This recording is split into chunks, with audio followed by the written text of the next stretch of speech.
Robert Greene. Mahorat. 3-bob. Ustozdan quvvat olish. Murabbiy energiyasi.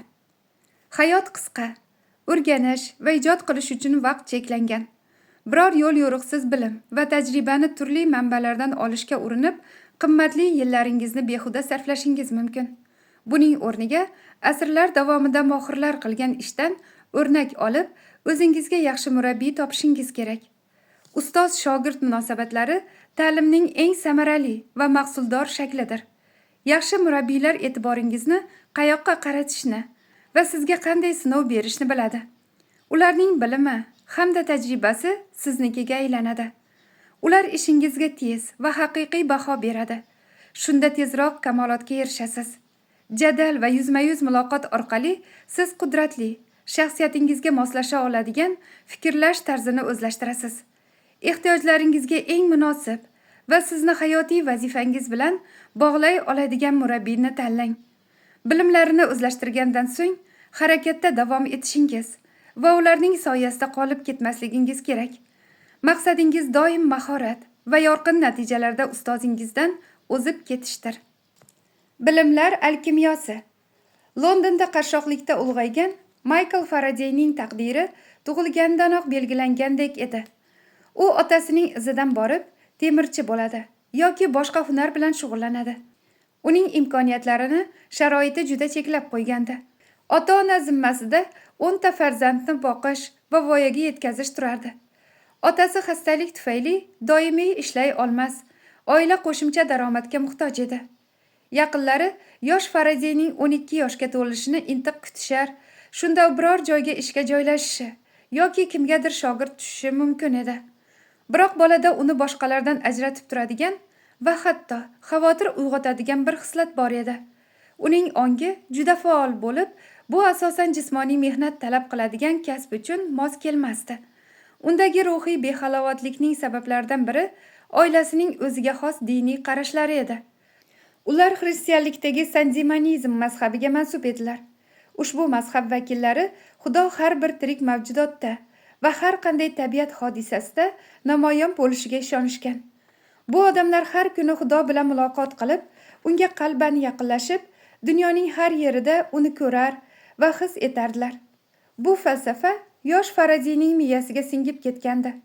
U onasi aytgan topshiriq va uy yumushlaridan bo'sh paytlarida London ko'chalarini kezar hamda atrofidagi olamni diqqat bilan kuzatardi. Nazarida tabiat sirga to'la va mana shu sirlar ustida bosh qotirgisi, ularni topgisi kelardi. Xudo har yerda deb uqtirilgani uchun u hamma narsaga qiziqar va bu intilishning cheki yo'q edi.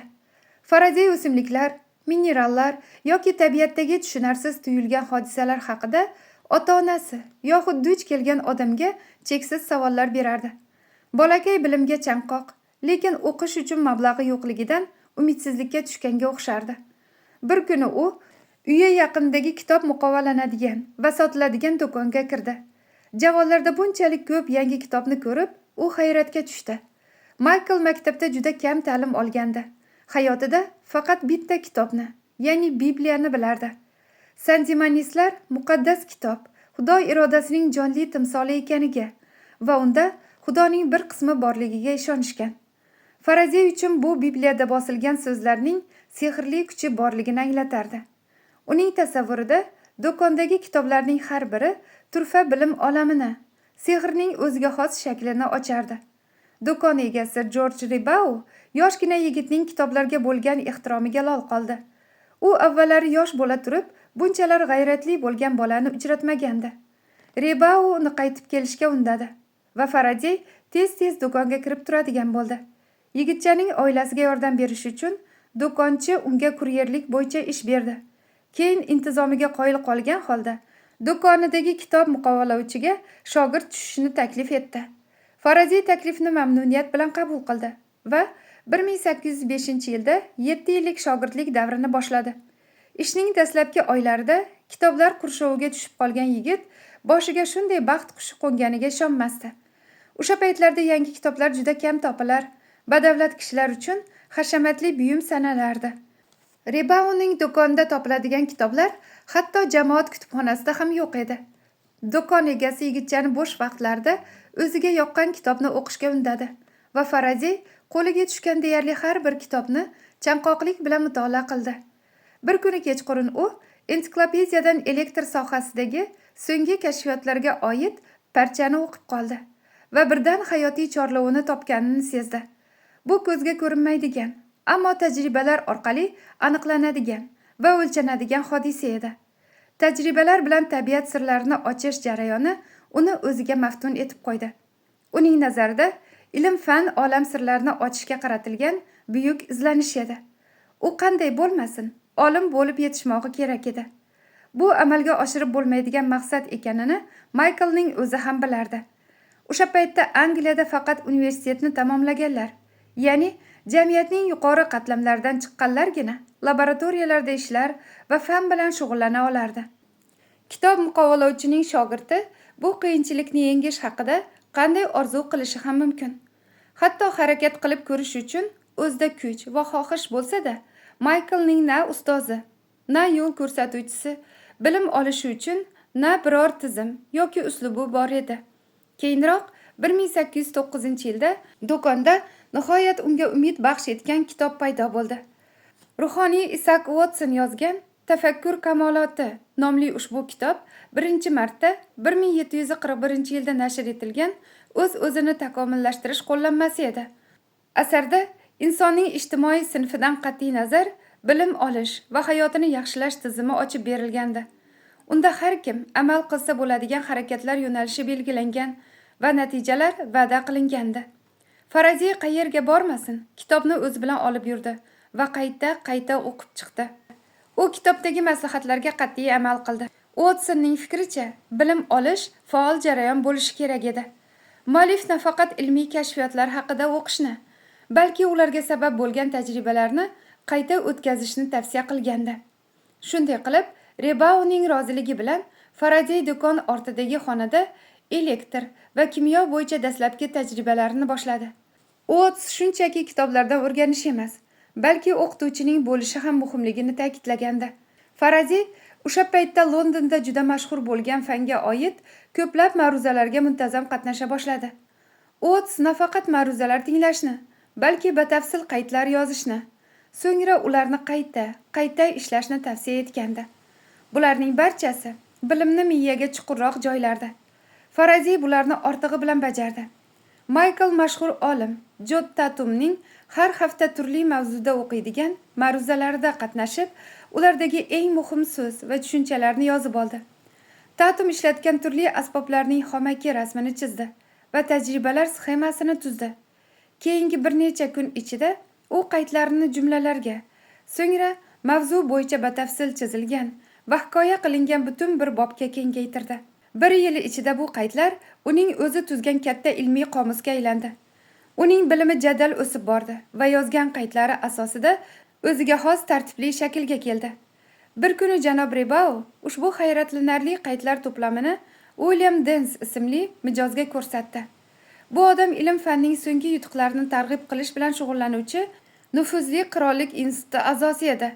To'plamni varaqlar ekan, Dens Faraziyning murakkab mavzularini naqadar aniq va lo'nda umumlashtirganidan hayratga tushdi.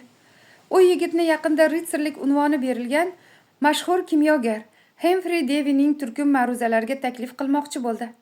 Ma'ruzalar Davy'ning o'zi kimyo laboratoriyasida rahbarlik qiladigan qirollik institutida bo'lib o'tardi. Ma'ruzalar uchun chiptalar oldindan sotib bo'lingan va ularda qatnashish Faraziy singari kelib chiqishi oddiy bir odam uchun ulkan sharaf edi. Lekin shuning o'zi hayotida hal qiluvchi ahamiyat kasb etdi. Davy o'z davrining mashhur kimyogari edi. U ko'plab kashfiyotlar qilgan va yangi elektrokimyo sohasini rivojlantirayotgandi.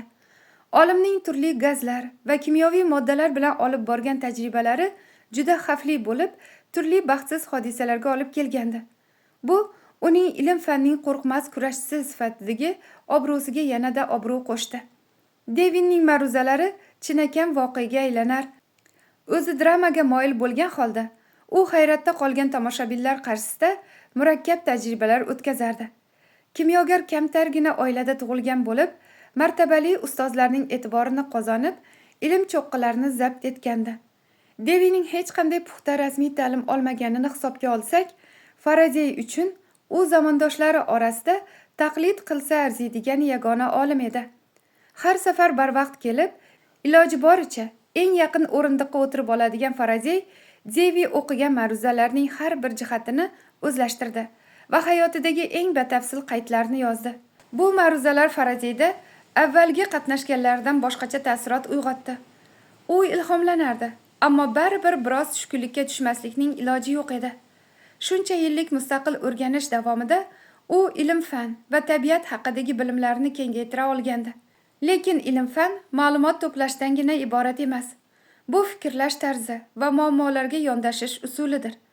Ilmning ruhi ijodkorlikdir. Faraday Devining qarshisida buni his etdi. Fanga tashqaridan qaraydigan havaskor olim sifatida uning bilimlari bir yoqlama edi va hech qayoqqa olib bormasdi. U bevosita amaliy tajriba olishi, ilmiy jamiyatning bir qismiga aylanishi va olim kabi fikrlashni o'rganishi uchun fanning ichiga kirishi zarur edi. Va mana shu ilmiy ruhga yaqinlashib, uning mohiyatini o'zlashtirishi uchun unga murabbiy kerak bo'lardi. Bu imkonsizdek ko'rindi, lekin shogirdlik davri tugayotgani va istiqbolda kitob muqovalash bilan shug'ullanishini tasavvur qilgan Faraday tushkunlikka tushdi. U qirollik jamiyati prezidentiga maktub yo'llab, istalgan laboratoriyadagi eng qora ishga bo'lsa-da, qabul qilishlarini so'radi. U tinim bilmadi, lekin oylar o'tsa-da, hech qanday natija yo'q edi. Bir kuni kutilmaganda unga Humphrey Devining ofisidan xat keldi. Qirollik instituti laboratoriyasida sodir bo'lgan navbatdagi portlashdan so'ng Devi vaqtincha ko'rish qobiliyatini yo'qotgan va vaziyat bir necha kunga cho'zilishi mumkin edi. Bu vaqt ichida unga qaydlarini yozib borish va materiallarni tartibga solish uchun shaxsiy yordamchi kerak bo'lardi. Devining yaqin do'sti janob Dens bu ishga yosh Faradayni tavsiya qilgandi. Bu voqeada taqdir hikmati va hatto sehr aralashgandek tuyuldi. Faraday imkoniyatdan foydalanib qolishi, buyuk kimyogarni hayratda qoldirish uchun qo'lidan kelgan hamma ishni qilishi kerak edi. Devining huzurida hayratdan qotib qolgan Faraday uning har bir ko'rsatmasini diqqat bilan tingladi va aytilganidan ko'proq ishni qildi. Devining ko'zi ko'ra boshlagach, u Faradayga qilgan ishi uchun minnatdorchilik bildirdi. Biroq qirollik institutida allaqachon laborant borligini va yigitcha uchun hech qanday ish yo'qligini aniq aytdi. Faraday tushkunlikka tushdi, lekin taslim bo'lishni istamas edi. U hammasi shu bilan tugashiga yo'l qo'ymadi.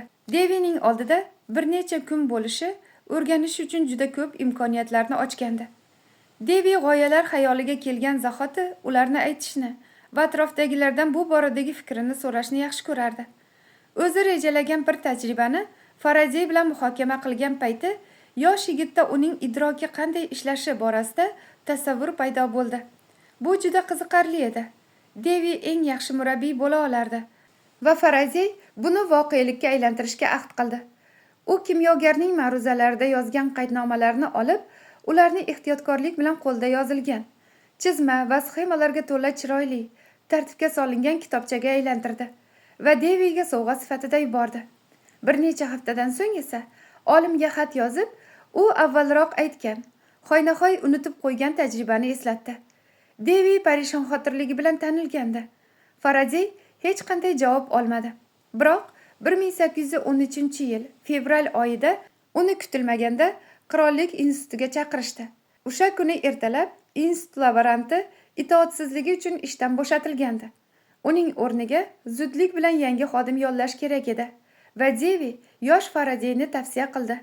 Ish asosan shisha idishlar va jihozlarni yuvish, supurish va kaminlarni yoqishdan iborat edi. Maosh kam, hatto muqovachi sifatida oladigan puldan ham ancha oz edi. Shunday bo'lsa-da, Faraday omadiga ishonmay, darhol rozi bo'ldi. U shu darajada tez o'rganardiki, bundan o'zi ham lol qoldi. Bu mustaqil o'rgangan paytlariga umuman o'xshamasdi. Murabbiy nazorati ostida u Devining kimyoviy aralashmalarini, jumladan portlovchi moddalarning ba'zi turlarini tayyorlashni o'rgandi. Faraday kimyoviy tahlil asoslarini, ehtimol davrining eng buyuk kimyogaridan o'rgandi. Mas'uliyati ortgani sari unga shaxsiy tajribalari uchun laboratoriyadan foydalanishga ruxsat berildi. U laboratoriya va uning javonlarida kerakli tartibni saqlash uchun kecha-yu kunduz ishladi. Asta-sekin Devi bilan munosabatlari chuqurlashdi. Olim Faradeyda o'zining yoshligini ko'rdi. O'sha yili yozda Devi Yevropa bo'ylab uzoq safarga tayyorgarlik ko'rdi va Faradeyni laboratoriya yordamchisi hamda xizmatchisi sifatida hamrohlikka taklif etdi. Shaxsiy xizmatkor sifatida ishlash fikri Faradeyni quvontirmagan bo'lsa-da, Yevropaning eng taniqli olimlari bilan uchrashish va murabbiy bilan uning tajribalari ustida yaqindan ishlash imkonini qo'ldan chiqarib bo'lmasdi. Yigitcha iloji boricha olim bilan ko'proq birga bo'lganim va uning bilimini, fikrlash tarzini o'zlashtirganim yaxshi, deb o'yladi. Safar davomida Faradey Deviga bir tajribani o'tkazishga yordam berdi va bu unda o'chmas taassurot qoldirdi. Olmoslarning aniq kimyoviy tarkibi uzoq vaqtdan beri munozaralarga sabab bo'lgan. Ular ugleroddan tuzilganga o'xshardi. Ammo qanday qilib shunday chiroyli narsa ko'mir bilan bir xil moddadan iborat bo'lishi mumkin? Uning kimyoviy tarkibida yana nimalardir bo'lishi kerak, lekin olmosni tarkibiy qismlarga ajratishning fanga ma'lum usuli yo'q edi. Bu masala ko'p olimlarni o'ylantirib qo'ygandi. Devi anchadan buyon moddalarning xususiyatlarini elementlarning o'zi belgilamaydi degan radikal fikrni ilgari surib kelgan. Ko'mir va olmosning kimyoviy tarkibi bir xil bo'lishi mumkin, biroq asosiy molekulyar tuzilishidagi o'zgarishlar ularning shaklini belgilab beradi. Bu tabiatning ancha dinamik ko'rinishi edi. Ammo Devi Fransiyada sayohat qilib, miyasiga to'satdan ideal tajriba g'oyasi kelmagunicha buni isbotlashning imkoni yo'q edi. O'sha davrning eng kuchli linzalaridan biri Florensiyadagi ilmiy jamiyat, ya'ni Akademiya Chimento'da saqlanishini eslagan Devi u yerga bordi.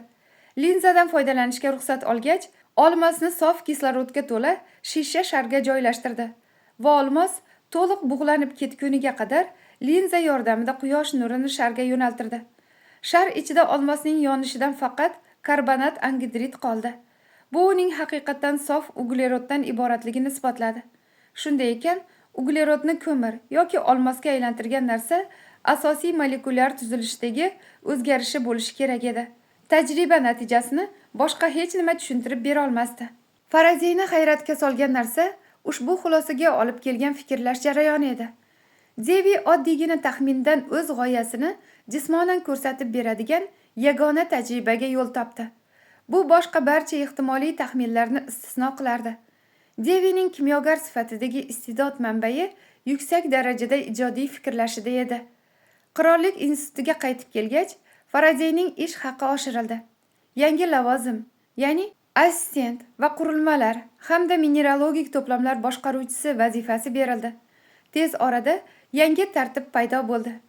Devi ko'p vaqtini yo'lda o'tkazishni yaxshi ko'rar, Faradeyning malakasi ortib borayotganiga ishongan holda tahlil uchun unga har xil mineral namunalar yuborardi. U asta-sekin yordamchisiga bog'lanib qoldi. Faradeyga yozgan maktublarida olim shogirdini o'zi bilgan eng yaxshi analitik kimyogarlardan biri sifatida maqtagan. U Faradeyga yaxshi ta'lim bergandi. Biroq 1821-yilga kelib, Faradey yoqimsiz bir haqiqatni tushundi. Devi uni ataylab nazorati ostida ushlab turar va o'sishiga yo'l qo'ymayotgandi. 8 yillik jadal shogirdlikdan so'ng Faradey tajribali kimyogarga aylanib ulgurgan. Fanning boshqa sohalari bo'yicha ham bilimini oshirgandi. U mustaqil tadqiqot olib borar, ammo Devi unga mayda yumushlarni topshirib, baliq tutish uchun xo'rak bo'ladigan o'lik pashshalar solingan xaltalarni yuborishga majburlar va hanuz yordamchisidek munosabatda bo'lardi. Lekin uni kitob muqovalashdek diqqatni oshiradigan ishdan aynan Devi qutqargandi. Faradey bu insonning oldida bir umrga qarzdor edi. Ammo Faradey allaqachon 30 ga to'lgan va tez orada unga mustaqil ishlashiga ruxsat berishmasa, eng jo'shqin ijodiy yillari laborant sifatida behuda o'tib ketgan bo'lardi. Biroq yomon munosabatlar bilan ketish ilmiy jamiyatdagi nomiga dog' tushirardi. Nihoyat Faradey hukmini o'tkazadigan ustozidan qutulish yo'lini topdi va bu imkoniyatdan unumli foydalandi. Butun Yevropa bo'ylab olimlar elektr toki va magnit maydoni o'rtasidagi bog'liqlik haqida kashfiyotlar qilishayotgandi. Biroq ularning o'zaro ta'siri g'alati, chiziqli va to'g'ri emas, balki ko'proq aylana shakldagi harakat hosil qilardi. Tabiatda bunga o'xshash narsa yo'q edi. Ushbu ta'sir yoki harakatning aniq shaklini tajribada aniqlash urfga aylandi va tez orada Devi ham bunga aralashdi. Yana bir olim, William Hyde Wollaston bilan birgalikda ular elektromagnit maydon natijasida hosil bo'lgan harakat ko'proq spiralga o'xshaydi degan g'oyani ilgari surdi. Faradeyni ham tajribaga jalb etib, harakatni o'lchash mumkin bo'lgan kichik bosqichlarga bo'lish usulini ishlab chiqishdi. Ularning barchasi yig'ilganda spiralsimon harakatni ko'rsatishi kerak edi. Deyarli xuddi shu vaqtda Faradeyning yaqin do'sti undan nufuzli jurnal uchun elektromagnit maydon haqida ma'lum bo'lgan barcha narsalarga sharh yozib berishni so'radi. Shuning uchun Faradey sohani chuqur o'rganishni boshladi. U ustozi kabi fikr yuritib, elektromagnit maydon hosil qilgan uzluksiz harakatni jismonan ko'rsatish usuli bo'lishi kerakligini taxmin qildi. Shunda hech kim natijalarga e'tiroz bildira olmagan bo'lardi. 1821-yil sentyabr oyi kechasi u aynan shunday tajribani tasavvur qildi va uni amalda sinab ko'rdi. Faradey suyuq simob to'ldirilgan idish markaziga magnit tayoqchasini tik holatda o'rnatdi. So'ng idishga bir uchiga po'kak bog'langan sim bo'lagini soldi. Sim elektr toki bilan zaryadlanganda po'kak magnit atrofida konus shaklida aylandi. Sim va magnitning o'rnini almashtirganda ham xuddi shu manzara kuzatildi. Mana shunda tarixda birinchi marta elektr energiyasi barcha elektr dvigatellarining nishonasi bo'lgan uzluksiz harakatni yaratish uchun ishlatildi. Tajriba juda oddiy bo'lishiga qaramay, buni faqat Faradey aniq ko'rgan. Bu Devi bergan ta'lim natijasida shakllangan fikrlash tarzini ko'rsatdi. U o'zini yillar davomidagi qashshoqlik, umidsizlik va xizmatkorlik yukidan qutulgandek his qilib, laboratoriya bo'ylab raqs tusha boshladi.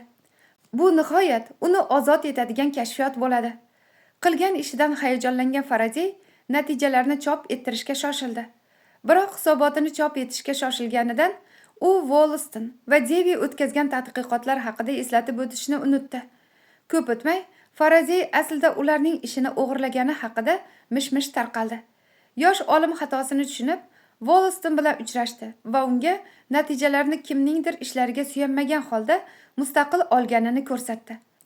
Wollaston bunga ko'ndi va mavzuni yopdi. Lekin mish-mishlar davom etdi va tez orada ularni Devi tarqatgani ma'lum bo'ldi. U Faradeyning izohlarini eshitgisi kelmadi va hech kim buning sababini bilmasdi. Faradey o'zining kashfiyoti tufayli qirollik jamiyatiga a'zolikka nomzod qilib ko'rsatilganida aynan Devi prezident sifatida bunga to'sqinlik qilishga urindi. Bir yildan so'ng Faradeyning yana bir muhim kashfiyotida Devi o'zining hissasi borligini da'vo qildi. Olim Faradeyni yo'qdan bor qildim deb bilar va shogirdining barcha ishida mehnati borligiga ishonardi. Faradey tushundiki, o'rtadagi munosabat batamom uzildi. U Deviga boshqa xat yozmadi va ko'rishmadi ham. Ilmiy hamjamiyatda obro'ga ega bo'lgandan keyin u endi o'zi xohlagan ishini qila olardi. Faradeyning kelgusi tajribalari tez orada elektr energiyasi sohasidagi eng muhim yutuqlar va 20-asr fanida inqilob yasagan maydon nazariyalari uchun yo'l ochdi.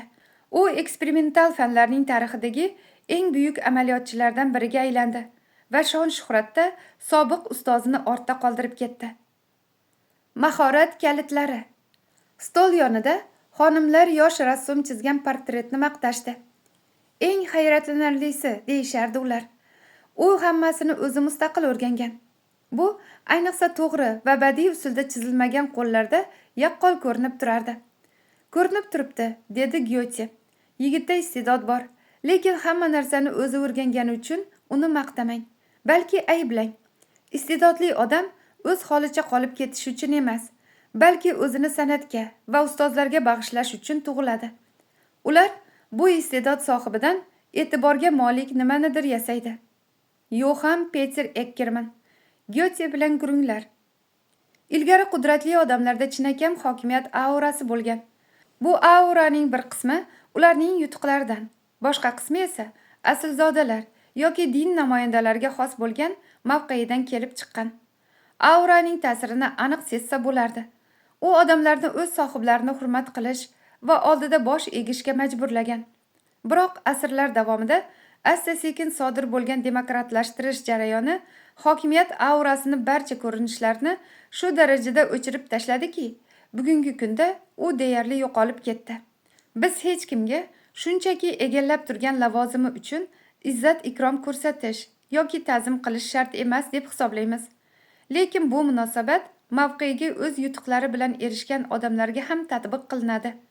Hozir hokimiyatning har qanday shaklini tanqid qilish va fosh etishni, undagi zaif tomonlarni ko'rsatishni yaxshi ko'radigan madaniyatda yashayapmiz.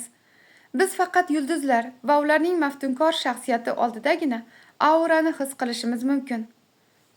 Obro'li shaxslar, ayniqsa siyosat bilan bog'liq munosabatlarda bunday shubha bilan qarash ba'zan foydali. Lekin bilim olish va shogirdlik davriga kelganda u muammoga aylanadi. O'rganish kamtarlikni talab qiladi. O'rganayotgan sohamizni bizdan ham chuqurroq biladiganlar borligini tan olishimiz kerak. Ularni ustunligi tabiiy iste'dod yoki imtiyoz emas, balki vaqt va tajriba natijasidir. Ularning bu sohadagi nufuzi siyosat yoki yolg'onga asoslanmagan.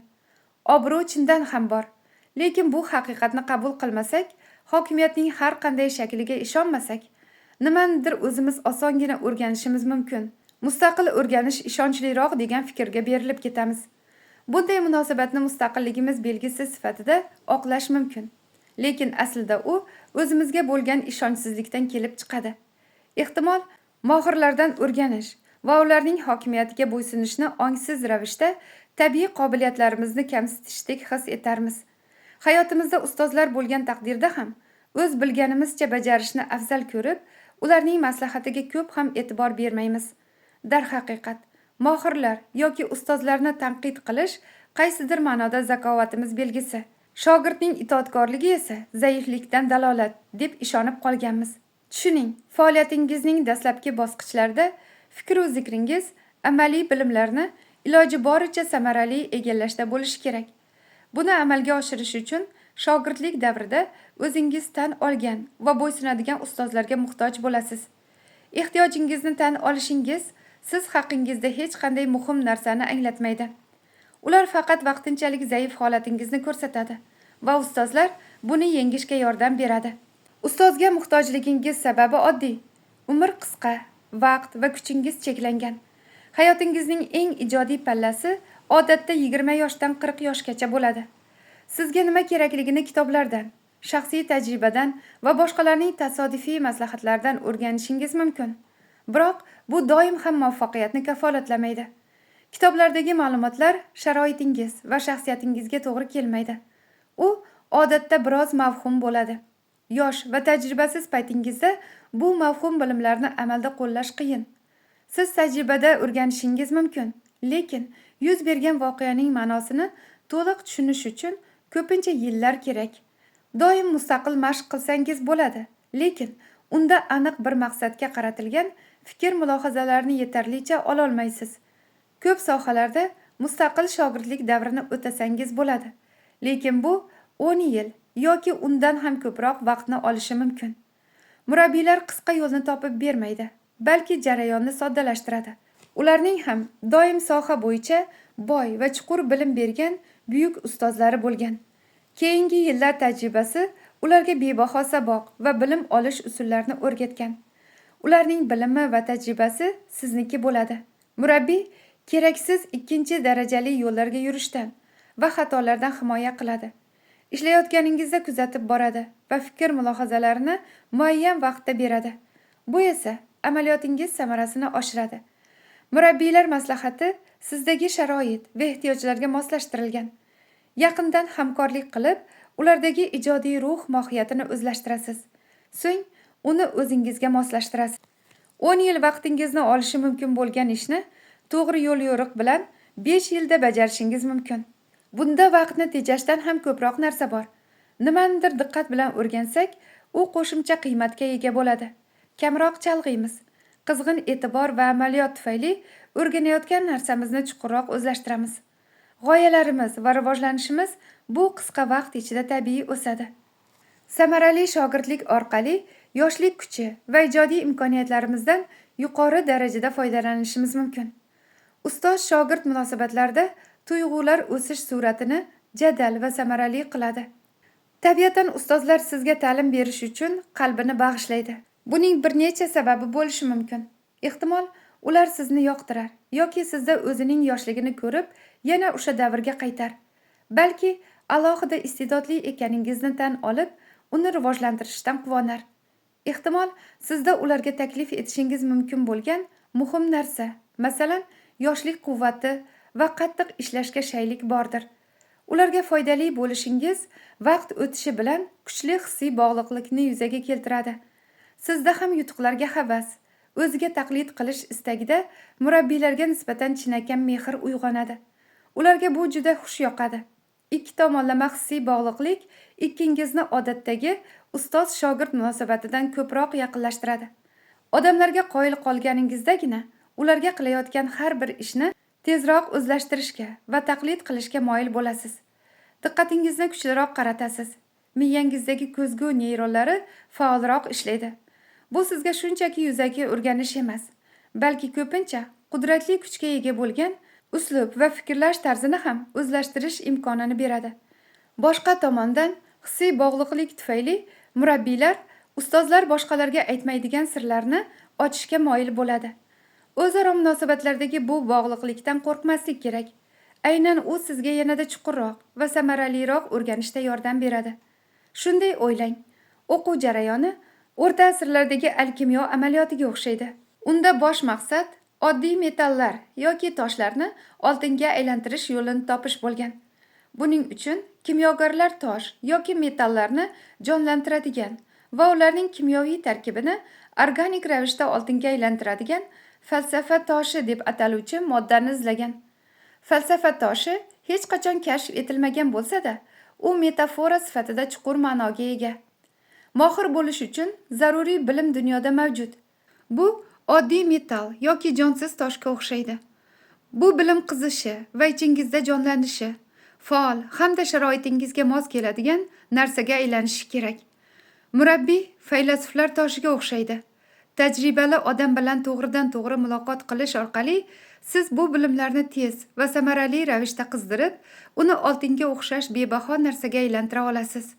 Michael Faradayning hayoti bunday alkimiyoviy jarayonning eng yaxshi tasviridir. Uning taqdiri xuddi sehrli tarzda belgilanganga o'xshardi. U kitob o'qish, ilm-fan haqida o'rganish va o'ziga kerakli odamni qaydlari bilan hayratda qoldirishi mumkin bo'lgan yagona ishni topdi. Bu esa uni eng yaxshi ustoz Humphrey Davy bilan bog'ladi. Lekin sehr va omaddek tuyuladigan bu jarayon ortida mantiq bor edi. Yoshligida unda ulkan qudrat va bilimga chanqoqlik bo'lgan. Qandaydir ichki kuch uni o'sha atrofdagi yagona kitob do'koniga yo'naltirdi. Garchi Tafakkur kamoloti kitobi Faradayning qo'liga tasodifan tushib qolgan bo'lsa-da, uning qadr-qimmatini darhol anglab, kitobdan to'liq foydalanish uchun xuddi shunday e'tiborli odam bo'lish kerak edi. Uot rahbarligida uning bilimlari ancha amaliy tus oldi. Lekin do'kon va kitobga chorlagan o'sha kuch endi Faradayni boshqa tomonga yo'naltirdi. U to'plagan bilim hamon juda tarqoq va uzuq-yuluq edi.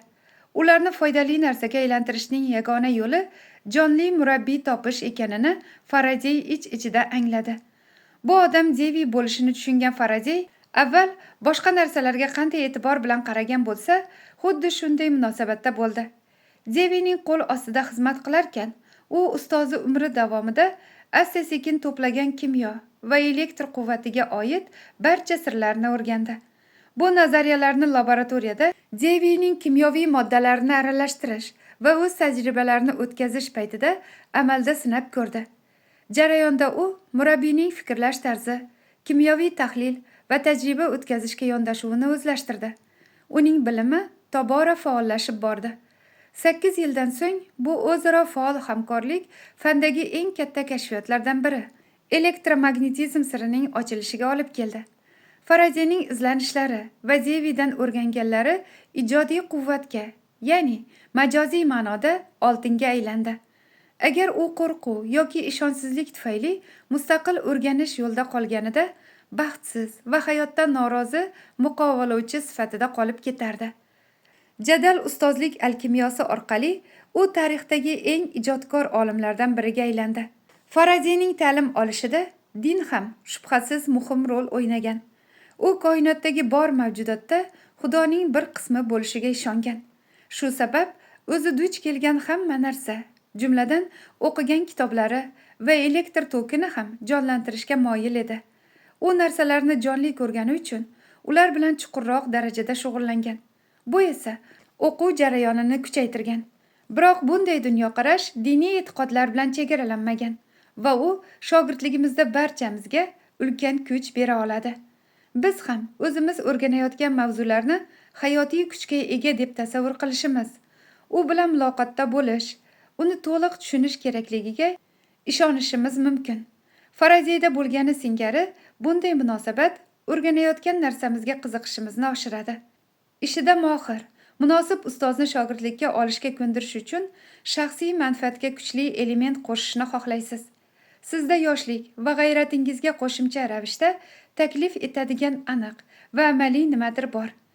Devi Faraziy bilan uchrashishdan oldin ham uning intizomi va tashkilotchilik qobiliyatidan xabardor edi. Shuning o'zi Faraziyni kerakli yordamchiga aylantirdi. Shuni hisobga olgan holda ularni qiziqtirishda foydalansa bo'ladigan ayrim bazaviy ko'nikmalar va intizomni egallamaguncha ustoz qidirishga kirishmaganingiz ma'qul. Deyarli barcha mohirlar va hokimiyat egalari o'zlarining vaqtiga talab va o'zlashtirish kerak bo'lgan axborotning ko'pligidan aziyat chekadi.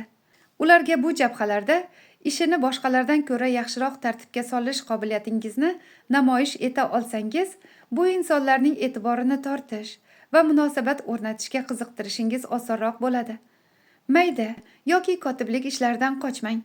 Qanday bo'lmasin, yuzma-yuz aloqa o'rnatishingiz kerak. O'zaro munosabat o'rnatganingizdan so'ng, ularni shaxsiy manfaat orqali doimiy ushlab turishning boshqa usullarini topasiz. Dunyoni mohirlarning ko'zi bilan ko'rishga harakat qiling va ularga eng keragi nima degan oddiy savolni bering. Shaxsiy manfaatlarini jalb etish ularning sizga bo'lgan har qanday hissiy bog'liqligini kuchaytiradi. Faraziy singari dastlab o'z ustingizda ishlab, yaxshi mehnat intizomi va tashkilotchilik qobiliyatingizni rivojlantirsangiz, oxir-oqibat hayotingizga to'g'ri ustoz kirib keladi.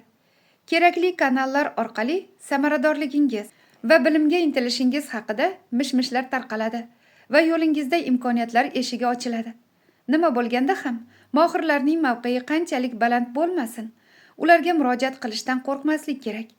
Bir-biringizga ma'qul kelsangiz va aytadigan taklifingiz bo'lsa, ular murabbiy rolini qanchalik ishtiyoq bilan qabul qilishiga hayron qolasiz. Tajribasi va bilimlarini yosh avlodga o'tkazish imkoniyati ko'pincha ularga ota-onalik hissi singari zavq bag'ishlaydi. Eng yaxshi ustozlar ko'pincha bilim va tajribasi keng, sohasiga juda chuqur ixtisoslashib ketmagan kishilardir. Ular sizni yuqori darajada fikrlashga va turli bilim shakllari o'rtasida aloqa o'rnatishga o'rgatishi mumkin.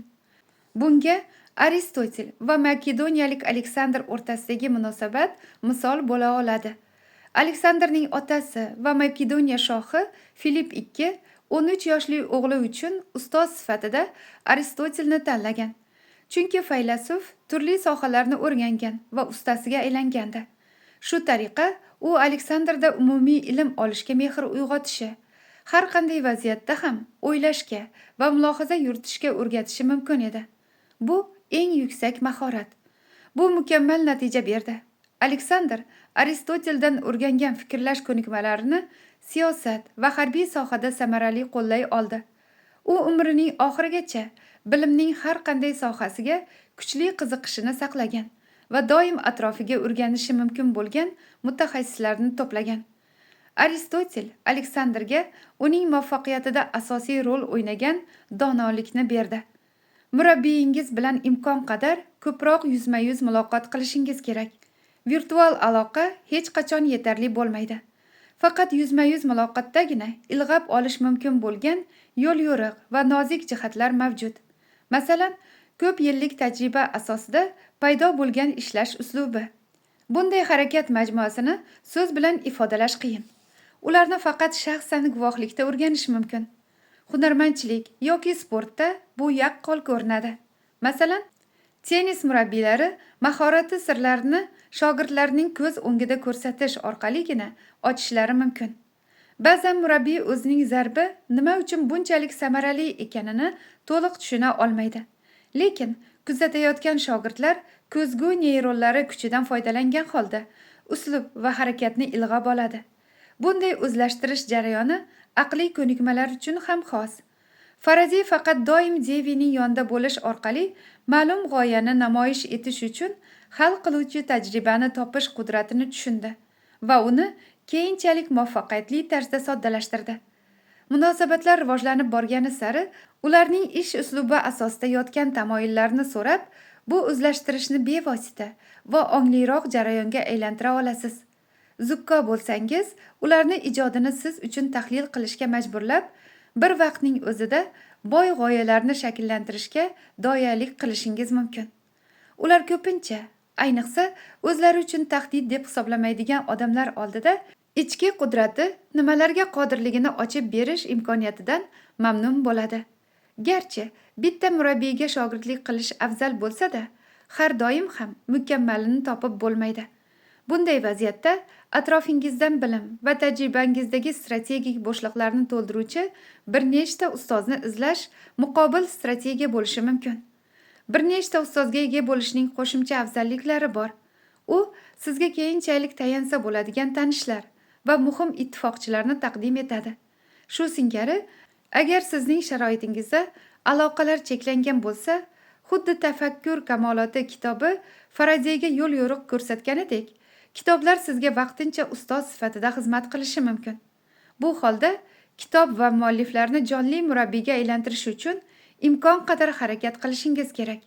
Ularning ovozini jonli deb bilasiz. Material bilan birga harakat qilasiz. Qaydlar daftarchasi yoki kitob chetiga yozasiz. Muallif nimani yozganini tahlil qilasiz. Kitobdagi so'zlarni emas, balki uning mazmunini jonlantirishga urinasiz. Kengroq ma'noda o'tmish yoki hozirdagi shaxs siz uchun ideal va taqlid qilish uchun namuna bo'lib xizmat qilishi mumkin. Ko'p izlanishlar va biroz tasavvur yordamida ularni jonli shaxsga aylantirasiz. U yoki bu vaziyatda ular nima qilgan bo'lardi, deya o'zingizga savol berasiz. Son sanoqsiz generallar Napoleon Bonapartdan aynan shu maqsadda foydalangan. Murabbiylarning ham kuchli va zaif tomonlari bor.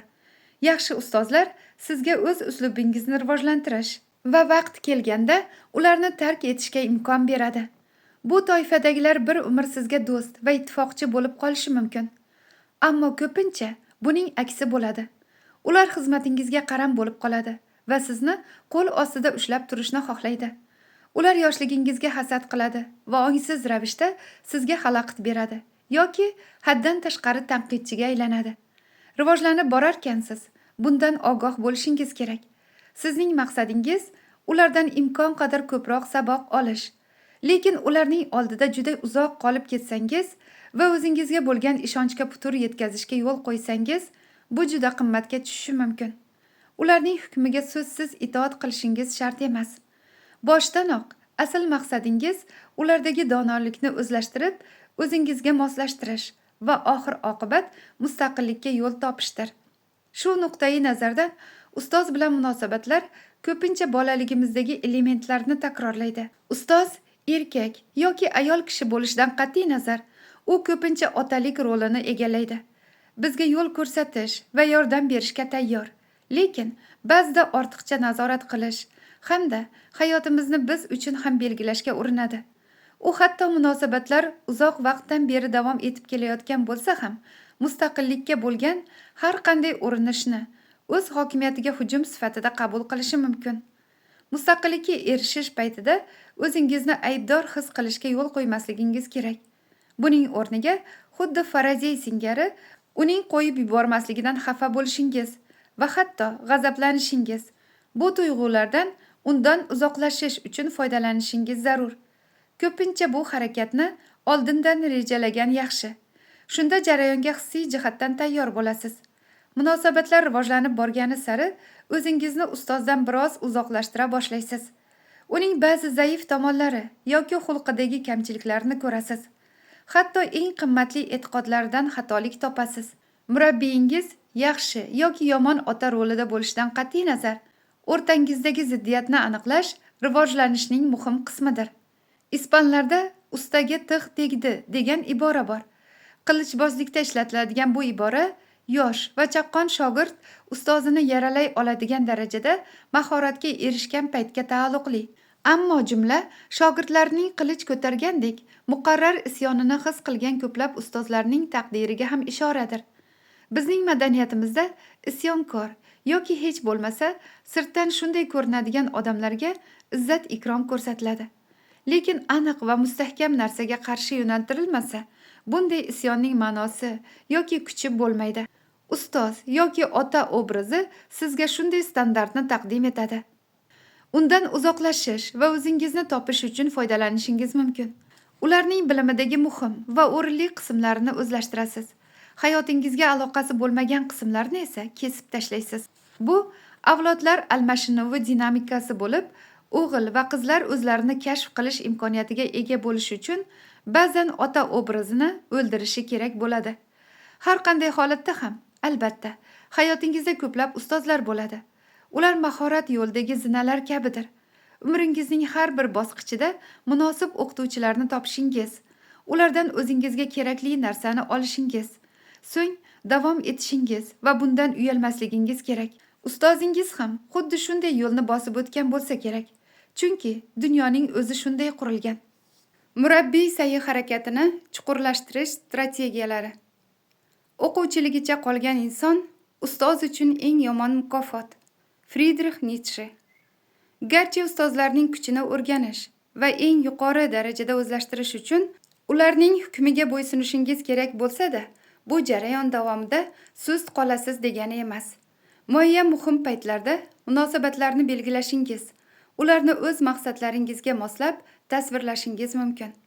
Quyidagi 4 ta strategiya munosabatlardan imkon boricha ko'proq foydalanish va olgan bilimingizni ijodiy quvvatga aylantirishda yordam berishga mo'ljallangan. Birinchisi, ehtiyoj va mayllaringiz asosida ustoz tanlang. 20 yoshli Frank Lloyd Wright 1888-yili Chikagodagi nufuzli Joseph Lyman Silsby'ning firmasida chizmachining shogirdi edi. U 1 yil ishlab biznes haqida ko'p narsalarni o'rgandi. Lekin shu bilan tinchimadi. Xayolan u allaqachon muhandislik sohasida inqilob yasaydigan mutlaqo yangi uslubni tasavvur qila olardi. Lekin o'z amaliyotini yo'lga qo'yish uchun tajribasi yetmasdi. Silsby ziyrak ishbilarmon bo'lib, moliyaviy ahvoli mijozlari orasida mashhur Viktoriya uslubidagi dizaynga sodiq qolishiga bog'liq ekanini tushunardi.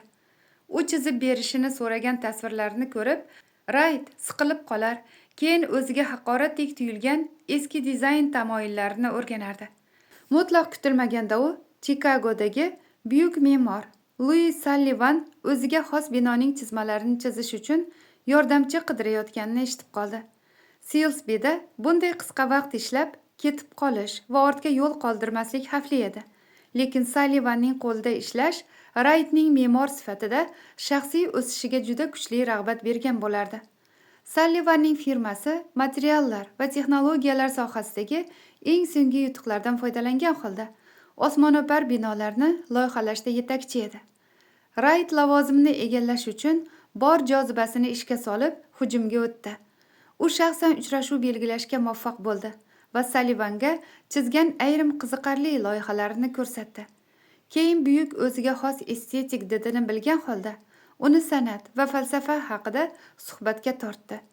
Sullivan Wrightni shu ishga qabul qildi va bir necha oy o'tgach u firmasiga chizmachi shogird qilib oldi. Wright u bilan shaxsiy munosabat o'rnatib, bajonidil uning o'g'li rolini o'ynadi. Aslida Sullivanning o'g'li bo'lmagan. O'z istedodi va Sullivanning qo'llab-quvvatlashi bilan u tezda firmaning bosh chizmachisi lavozimiga ko'tarildi. Wright o'zi aytganidek, Sullivanning qo'lidagi qalamga aylandi. 1893-yilda Sullivan uni yashirincha qo'shimcha pul topish uchun yurgani uchun ishdan bo'shatdi. Lekin bu paytga kelib, Wright hamma narsani o'rganib olgan va mustaqil ishlashga tayyor edi. 5 yil ichida u Sullivandan zamonaviy arxitektura bo'yicha hech kim bera olmaydigan ta'limni olgandi. 1906-yilda Karl Jung 31 yoshli istiqboli porloq psixiatr bo'lib, eksperimental psixologiya sohasidagi ishlari bilan tanilgandi. U Syurixdagi mashhur Burg Hölzli psixiatriya shifoxonasida nufuzli lavozimda ishlardi. Hayotda erishgan muvaffaqiyatlariga qaramay, u o'ziga ishonmas, yashirin va kam uchraydigan ruhiy hodisalarga bo'lgan qiziqishini bartaraf etish kerak bo'lgan zaiflik hisoblardi.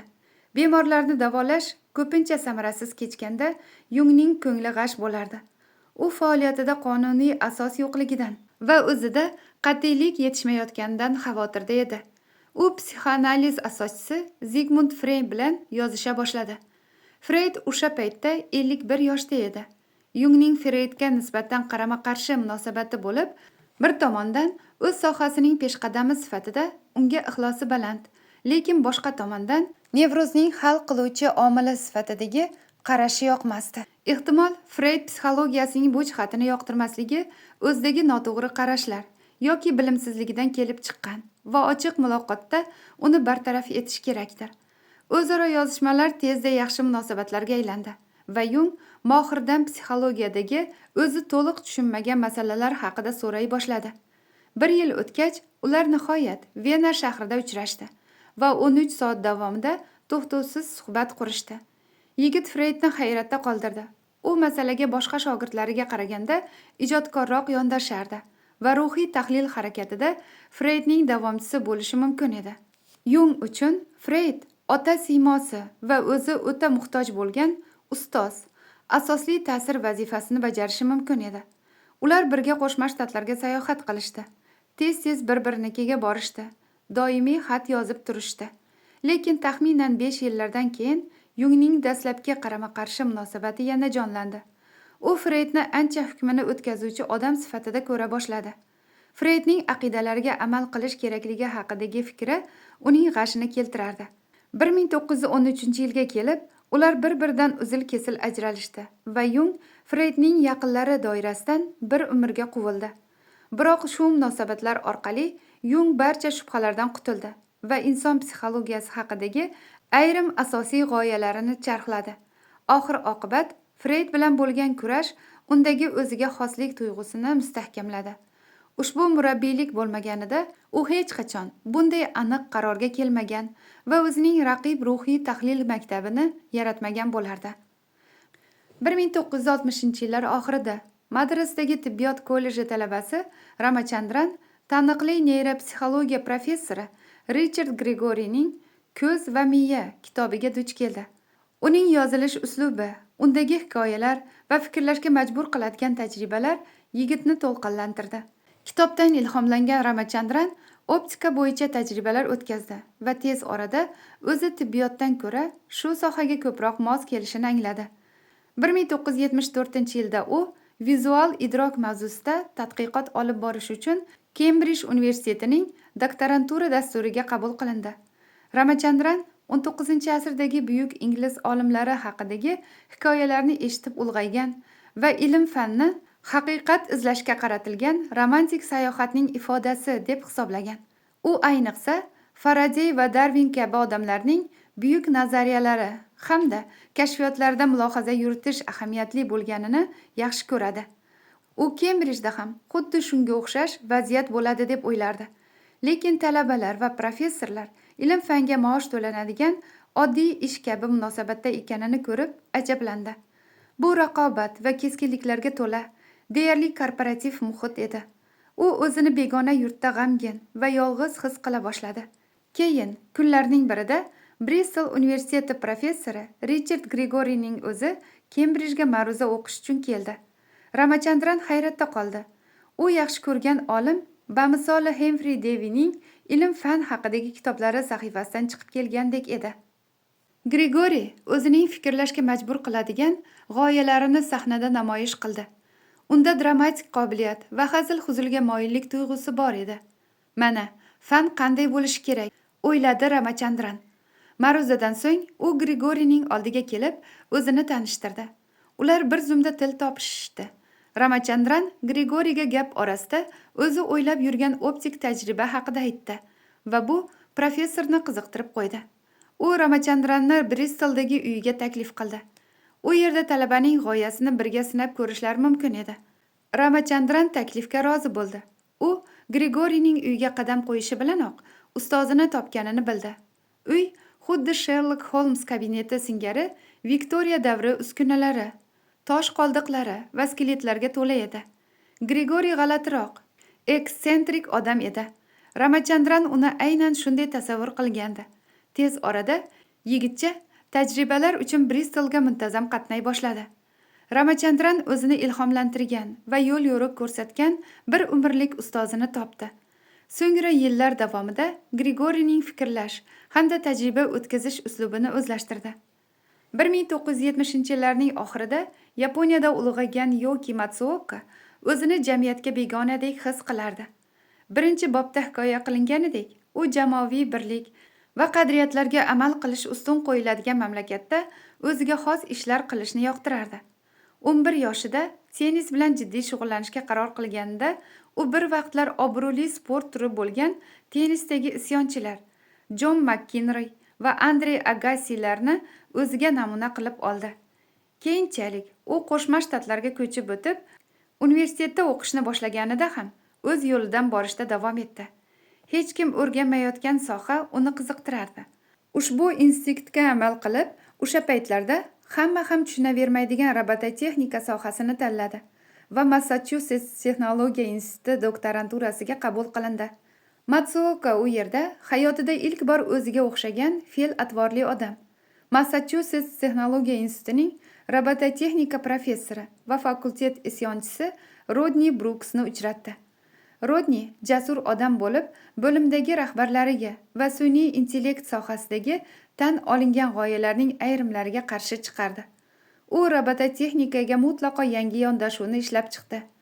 Professorlarning bunday noan'anaviy munosabati hech qanday salbiy oqibatga olib kelmagani Matsuokani hayajonlantirdi. U Rodni bilan imkon qadar ko'proq vaqt o'tkaza boshladi. Fikrlash tarzini o'zlashtirdi va umuman olganda uni o'zining ustoziga aylantirdi. Professor yo'l yo'riq ko'rsatadigan odamlar toifasiga kirmasdi. U shogirdlariga o'z yo'lini topish, jumladan xato qilishga ham imkon berardi, lekin kerak bo'lsa yordamini ayamasdi. Bu uslub Matsuokaning mustaqillikka bo'lgan ehtiyojiga mos kelardi.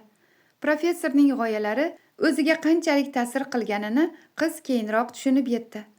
U g'ayrishuuriy tarzda ustozining izidan borib, robototexnikaga o'z yondashuvini yaratdi va neyrobotika deb nomlanuvchi mutlaqo yangi sohaning peshqadamiga aylandi. Murabbiyni to'g'ri tanlash qanchalik muhim ekanini tasavvur ham qila olmaysiz. Kelajakda uning sizga ta'siri anglaganingizdan ko'proq. Noto'g'ri tanlovning esa mahorat sari sayohatingizda samarasi salbiy bo'lishi mumkin. Natijada o'zingizga mos kelmaydigan va sizni ikkilantirib qo'yadigan taomil hamda uslublarni o'zlashtirasiz. Agar u haddan tashqari mustabid bo'lsa, to'laqonli mohirga aylana olmaysiz va bir umr ustozingizga taqlid qilib o'tasiz. Odamlar ko'pincha bu jarayonda eng bilimli, maftunkor yoki sohadagi eng obro'li odamni tanlab xatoga yo'l qo'yadi. Bularning barchasi yuzaki sabablardir. Shunchaki yo'lingizda uchragan birinchi ustozni tanlamang. Bu haqda iloji boricha ko'proq o'ylang. Ustoz tanlash paytida mayllaringiz va hayotiy vazifangizni, o'zingizni kelajakda qanday mavqeda tasavvur qilishingizni yodda tutishingiz kerak.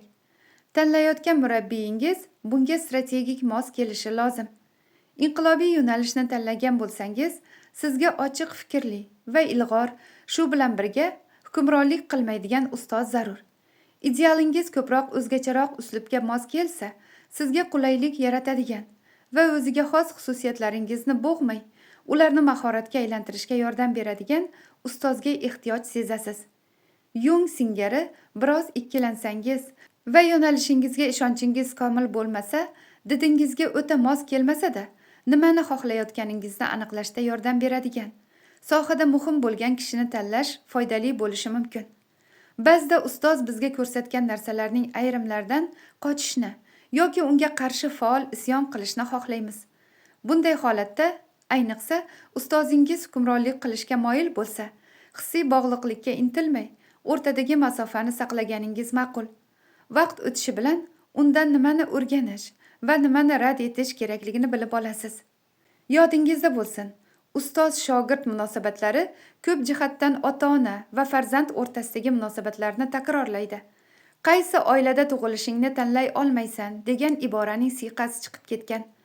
Ammo xayriyatki, ustozni erkin tanlay olamiz. Bunday holda to'g'ri tanlov ota-onangiz sizga bermagan narsalar. Masalan, qo'llab-quvvatlov, ishonch, yo'l-yo'riq, nimanidir kashf qilish imkoniyatini taqdim etishi mumkin. Shuni uddalay oladigan murabbiylarni qidiring. Ota-onangizdan biriga o'xshagan, ayniqsa barcha salbiy xususiyatlari ham o'xshash ustozni tanlashdek xatoga yo'l qo'yishdan ehtiyot bo'ling. Aks holda shunchaki birinchi navbatda o'zingizga to'sqinlik qilgan narsani takrorlaysiz. 2. Ustoz ko'zgusiga diqqat bilan boqing. Zenzi Hakuin 1685-1769 yillarda yashagan. U Yaponiyaning Hara shahri yaqinidagi qishloqda tug'ilgan. Uning ajdodlari ota tomonidan taniqli samuray jangchilarga borib taqalardi. Bolaligida Hakuin bag'oyat g'ayratli bo'lgan va bu hayotini jang san'atiga bag'ishlashda nishonadek edi. Lekin taxminan 11 yoshida u ruhoniyning ehtiyotkor bo'lmagan odamlar jahannam azobida qanday qiynalishi haqidagi va'zini eshitdi. Bu esa bolakayning ko'nglini hech nima yo'qota olmaydigan kuchli iztirobga to'ldirdi. Uning bor g'ayrati endi o'zining qadr-qimmatiga shubha qilishga qaratildi va 14 yoshida xavotirlarni bartaraf etishning yagona usuli din yo'lini tanlash, ruhoniy bo'lish degan qarorga keldi. Xitoy va Yaponiyaning ma'rifatga erishish uchun cheksiz to'siqlarni yengib o'tib, azob chekkan buyuk ustalari haqidagi hikoyalarini o'qigach, Hakuin Zen buddizmiga qiziqib qoldi. Qiyinchilik bosqichidan o'tish g'oyasi uning o'ziga bo'lgan eng chuqur shubhalariga juda mos kelardi. 18 yoshida uni ruhoniylik hayotiga tayyorlash uchun ibodatxonaga o'qishga yuborishdi. Biroq u yerning o'qitish usuli yigitchaning hafsalasini pir qildi. U 24 soatlik meditatsiya mashg'ulotlari va boshqa qiynoqlarni tasavvur qilgandi. Buning o'rniga Hakuinni har xil xitoycha va yaponcha matnlarni o'rganishga majbur qilishdi. O'qiganlari va tarbiyachilaridan eshitganlari uni zarracha ham o'zgartirmadi. Bular kundalik hayoti bilan bog'liq bo'lmagan intellektual bilimlar edi xolos. Uning xavotirlari battar kuchaydi. Hakuin ibodatxonani tark etib, to'g'ri yo'nalish beradigan ustoz topish uchun yurt keza boshladi.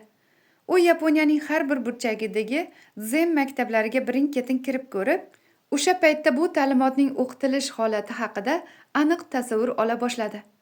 O'quv mashg'ulotlari bir necha ko'rsatma va o'tirgan holatdagi oddiy meditatsiyadan iborat edi. Hamma katta qo'ng'iroq chalinishini kutar. U chalingach, rohiblar ovqatlanish yoki uxlashga shoshilardi. Bo'sh vaqtlarida ular baxt va tinchlik tilab qo'shiq kuylashardi. Zen talabalarini dam olish va befarqlik holatiga tushirish uchun allalovchi katta uyqu doirasiga aylanib qolgandi. Talabalarga biror yo'nalish berish ularning taqdiriga aralashish va zo'ravonlik hisoblanardi.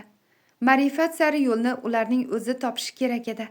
Tabiiyki, bunday to'liq harakat erkinligi berilgach, talabalar eng oson yo'lni, ya'ni hech narsa qilmaslikni tanlardi. Bunday holat butun Yaponiya bo'ylab tarqalgandi. Hamma joyda rohiblar Zen oson va sodda ekaniga, to'g'ridek tuyulgan narsalarning bari to'g'ri ekaniga ishonib qolgandi. Ba'zan Hakuin qaysidir maktab yoki ruhoniyning shov-shuvli ovozasini eshitib qolar va buni o'z ko'zi bilan ko'rish uchun o'sha yerga sayohat qilardi. 1708-yilda u sohildagi bir ibodatxonaga borish uchun bir necha hafta vaqt sarfladi. U yerda navbatdagi ovozaga sababchi ruhoniy paydo bo'lgandi. Lekin uning og'zidan chiqqan bir nechta iborani eshitgach, Hakuin xuddi avvalgidek chuqur zerikish va umidsizlikni his etdi. Matnlardan iqtiboslar, qiziqarli hikoyalar. Bularning barchasi jonsiz so'zlarni yashirish uchun edi. U endi haqiqiy ma'rifat qolmagan bo'lsa, taslim bo'lish vaqti kelmadimikan deb o'ylay boshladi.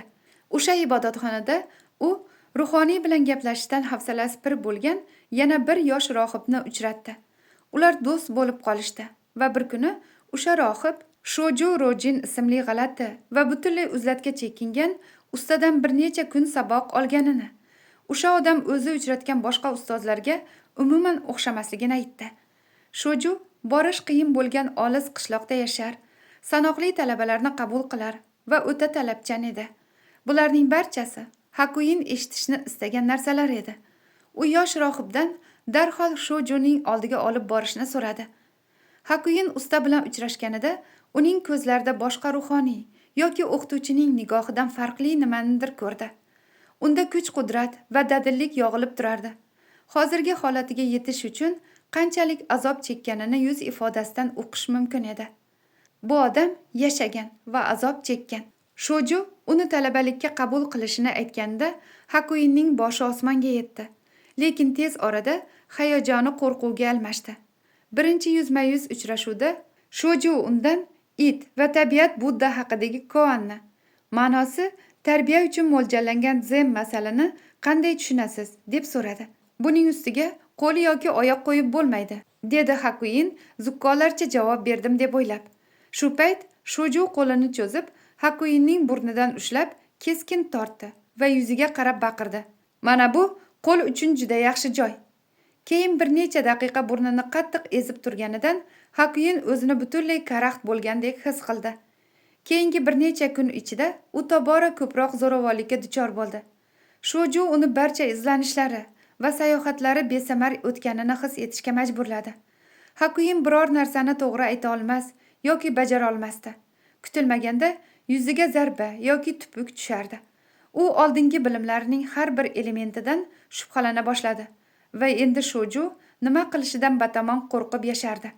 Shoju unga qachondir eshitgan eng qiyin koanlarni, ya'ni masallarni o'ylab ko'rish va muhokama qilishni topshirdi. Hakuin ularni hech birini tushuna olmadi. Uning ruhan tushkunligi chidab bo'lmas darajaga yetgan, lekin qat'iyat muhimligini tushungan holda kecha-yu kunduz o'rganishda davom etardi. Tez orada Hakuinda Shojuning o'ziga shubha uyg'ondi va yaqin kelajakda uni tark etish haqida o'ylay boshladi. Bir kuni u juda qattiq iztirobga tushganidan yaqin atrofdagi qishloqqa sayr qilgani chiqdi. Keyin o'zi ham sababini bilmagan holda Shoju bergan eng qiyin koanlardan biri haqida o'ylay boshladi. U chuqur xayolga berilib, bir xonadonning bog'iga kirib qolganini sezmay qoldi. O'sha uydagi ayol uni baqirib haydadi, lekin Hakuin e'tibor ham bermadi. Ayol uni aqldan ozgan yoki qaroqchi deb gumonlab, tayoq bilan hujum qildi va qattiq zarba bilan yerga yiqitdi.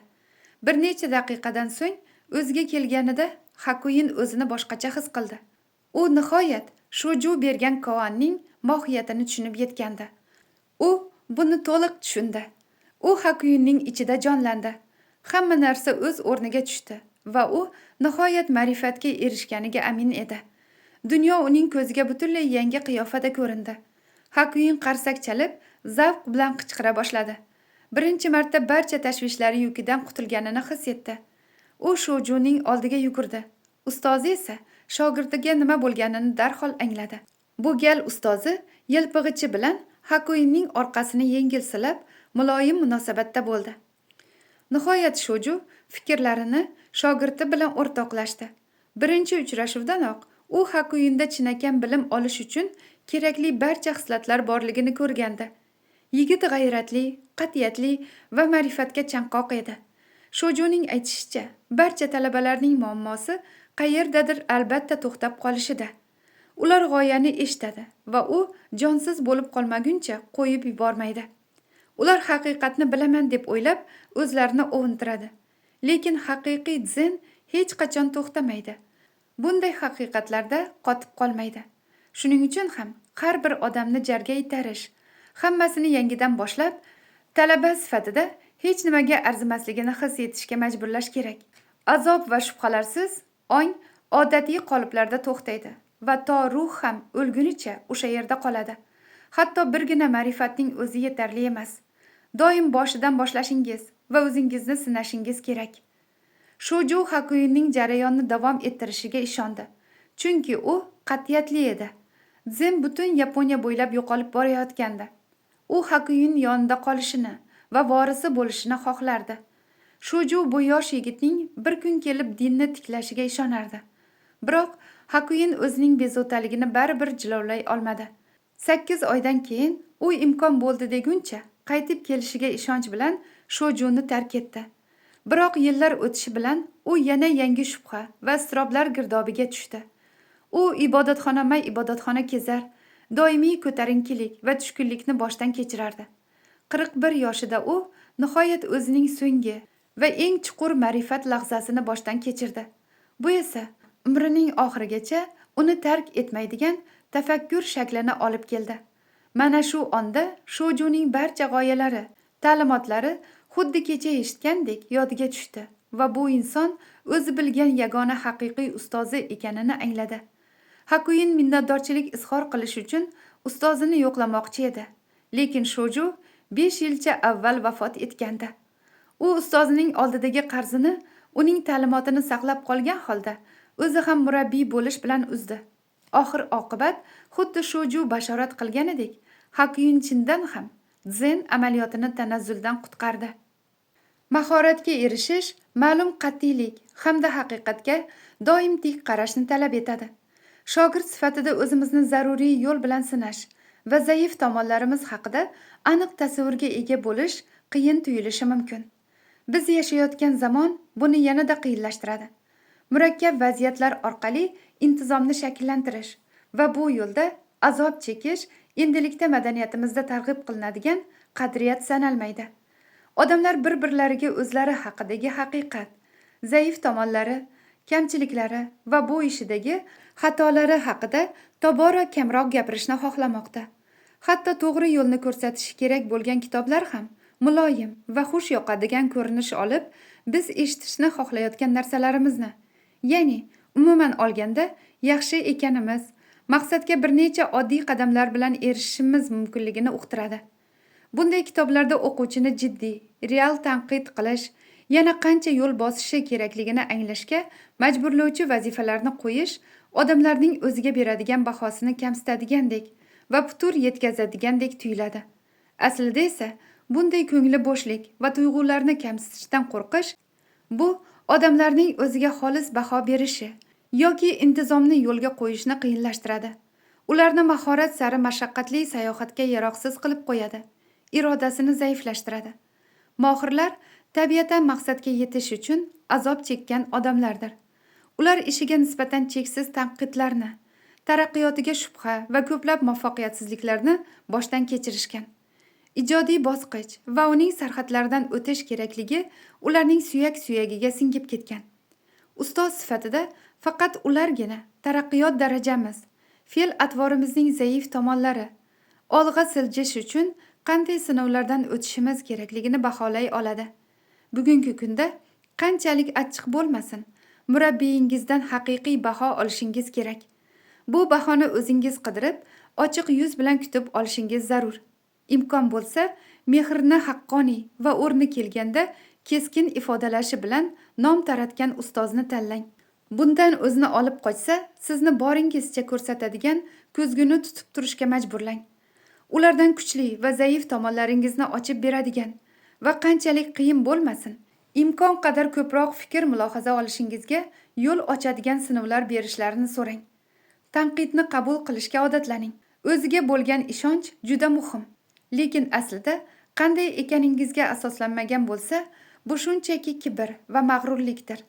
Ustozingizning real fikr mulohazalari bilan oxir oqibat ahamiyatliroq va arzirliroq ishonchga ega bo'lasiz. 3-si, ularning g'oyalarini o'zgartiring. 1943-yilda taniqli pianinochi va murabbiy Alberto Guerrero boshqa talabalarga o'xshamaydigan 11 yoshli Glenn Gould ismli yangi o'quvchini qabul qildi. Glenn 4 yoshidan pianino chalardi. Bolaga buni o'zi ham mohir sozanda bo'lgan onasi o'rgatgandi. Bir necha yil shug'ullangandan so'ng Glennning mahorati ko'p jihatdan onasidan o'zib ketdi. U onasi bilan bahslashib, xatolarini tuzata boshladi. Glenn murakkabroq vazifalarni xohlardi. Goodlar oilasi yashagan Kanadaning Toronto shahrida Guerrero ancha mashhur edi. U juda sabrliligi, lekin ayni paytda talabchanligi bilan nom chiqargandi. Bu xususiyatlar yaxshi o'qituvchi bo'lishida qo'l kelishi mumkin edi. Shuning uchun bolaning ota-onasi aynan uni tanladi. Birinchi mashg'ulotdanoq Guerrero boladagi favqulodda jiddiylik va jonlilikni his qildi. Gould butun e'tibori bilan tinglardi va Gereroning chalish uslubini o'zlashtirib olardi. Gerero bunday o'quvchini sira ko'rmagandi. Taqlid qilishda Gouldga teng keladigani yo'q edi. Lekin tez orada Gerero shogirdida qandaydir g'alati xususiyat borligini seza boshladi. Bir kuni murabbiy repertuarini kengaytirish uchun Gouldni buyuk atonal musiqa bastakori Arnold Schoenberg musiqasi bilan tanishtirishga qaror qildi. Gerero bu bastakorning asarlariga qoyil qolar va zavq olardi. Shogirdining yangi ohangni eshitib, xursand bo'lishini kutgan Gerero boladagi butunlay boshqacha ifoda, ijirg'anishni ko'rib hayron bo'ldi. Gould musiqa notalarini uyiga olib ketdi, lekin aftidan ularni mashq qilmagandi. Gerero bunga ko'p e'tibor berib o'tirmadi. Keyinroq bir necha hafta o'tgach, Gould ustoziga o'zi yaqinda bastalagan musiqalari, shubhasiz Schoenbergdan ilhomlanib yozilgan qiziqarli ishlarini ko'rsatdi. Ko'p o'tmay, u Gerero bilan mashq qilmoqchi bo'lgan notalarni olib keldi. Ular atonal musiqa bilan shug'ullangan turli bastakorlar, jumladan Schoenberg ishlari edi. Biroq ular orasida Gerero dastlab bergan parcha ko'rinmasdi. Shubhasiz, bola musiqani mustaqil o'rganayotgan va uni yoqtirib qolgandi. Gerero g'oyalariga Gould qanday munosabatda bo'lishini oldindan deyarli bila olmay qoldi. Misol uchun, u shogirdlariga musiqiy asarlarni chalishdan oldin qog'ozda o'rganish va yodlashni tavsiya etardi. Shu tariqa musiqa birinchi navbatda bolaning ongida jonlanar va ular shunchaki notalarni chalmay, uni butunligicha tasavvur qila olardilar. Gould itoatkorlik bilan ushbu maslahatga amal qildi va Bachning bir asarini o'rgandi. Lekin ular asar tuzilishi va mohiyatini muhokama qilishganida yigitchaning o'ziga xos qarashlari borligi ma'lum bo'ldi. Bu qarashlar juda g'alati va Gereroning g'oyalariga mutlaqo zid edi. Gould ustozining qarashlarini romantik hamda g'aroyib deb topgandi. Boshqa safar Gerero yana bir fikrini o'rtoqlashdi. U ko'pincha Bachning pianino uchun yozilgan asarini klavesinda, shu o'rinda izoh. Klavesin fortepianoga o'xshash, klavishli, torli, chertib chalinadigan qadimiy cholg'u asbobi. Demak, klavesinda chalayotgandek tasavvur qilish yaxshi deb hisoblardi. Gould avvaliga bu fikrga ishtiyoq bilan qaradi, ammo bir necha oy o'tgach, u Bachning musiqasini boshqa cholg'uda tasavvur qilish afzalroqligini aytdi. Gerero asosiy g'oyalarida pianino chalishning jismoniy jihatlariga urg'u berardi. U ko'p yillar davomida inson fiziologiyasini, ayniqsa qo'l va barmoqlar bilan bog'liq jihatlarni o'rgandi. Murabbiyning maqsadi o'quvchilarga yengil, ammo kuchli chalish uslubini singdirish edi. Natijada ular yashin tezligida harakat qiluvchi barmoqlar bilan klaviaturani to'liq boshqara olardi. U Gouldga soatlab o'z yondashuvini o'rgatdi.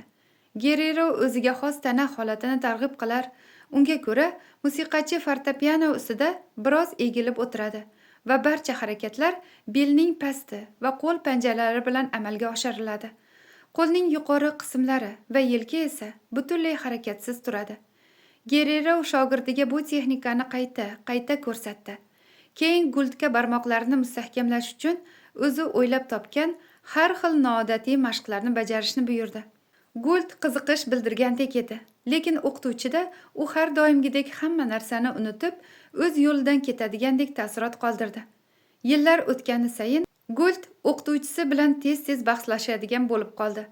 U Gereroning g'oyalari va musiqaga bo'lgan yondashuvini o'ta Lotin Amerikasiga xos, o'tgan davrda qotib qolgan deb hisoblardi. Nihoyat 19 yoshida Gould mustaqil ishlashini e'lon qildi. U endi murabbiyga muhtoj emasdi va Gerero bu haqiqatni iltifot bilan qabul qildi. Bu vaqtga kelib, Gould musiqa va ijro haqidagi g'oyalari ustida ishlashi kerakligi aniq edi.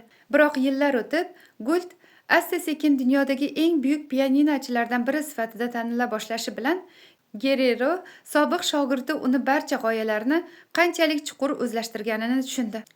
U Gouldning chiqishlari haqidagi taqrizlarni o'qidi.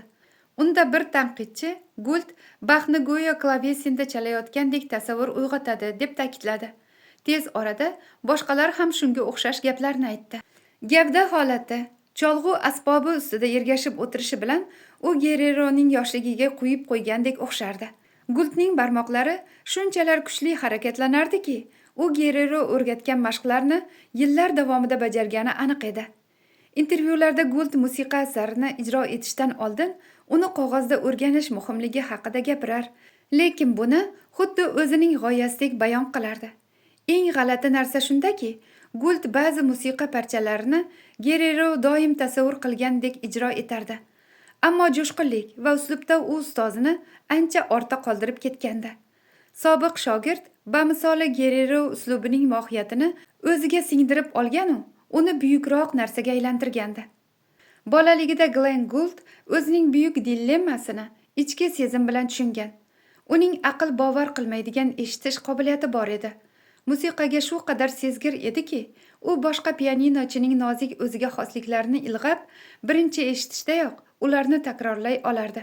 Shu bilan birga, u o'zining juda aniq didga ega, o'ziga xos odamligini bilardi. U mohir ijrochiga aylanishga intilardi. Gould o'qituvchilar va boshqa ijrochilarni diqqat bilan tinglaganida va ularning g'oyalari yoki uslublarini qabul qilganida jarayonda o'zligini yo'qotib qo'ygan bo'lardi. Lekin bilim olish va murabbiyga ham muhtoj edi. Bu ikkilanish Alberto Gerrero kabi dil tortar ustoz bilan ishlashda ayniqsa keskinlashdi.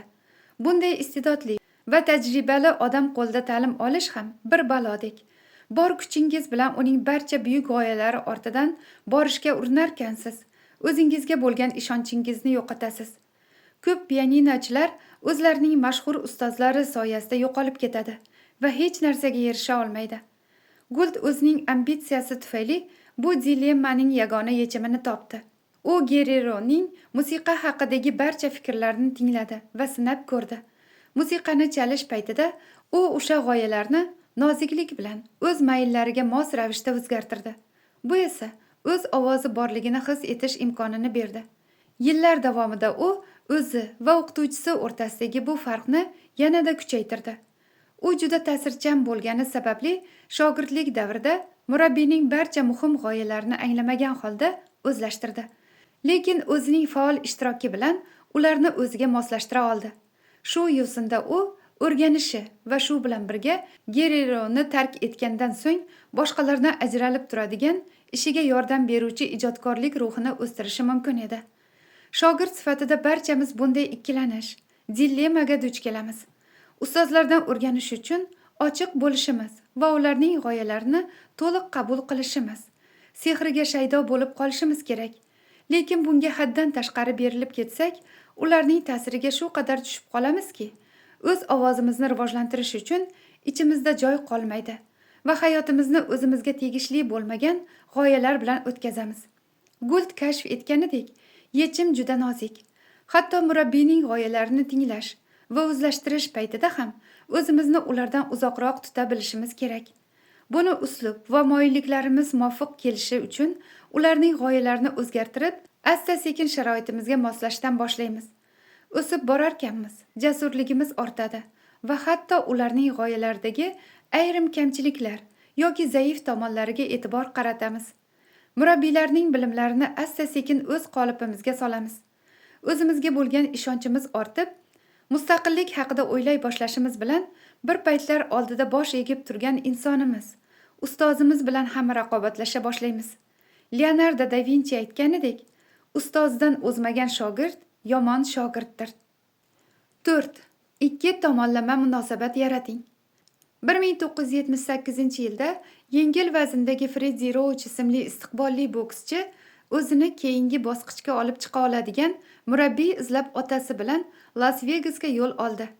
Avvalroq birinchi bobda muhokama qilinganidek, Freddie va uning otasi tez orada boks sohasidagi afsonaviy murabbiylardan biri bo'lgan Eddie Futchni tanlashdi. Futchning tarjimai holi ajoyib edi. Yoshligida u Joe Louis bilan jang qilgan. Unga yuragida shovqin borligi tufayli professional boks bilan shug'ullanish taqiqlandi va murabbiylikka o'tdi.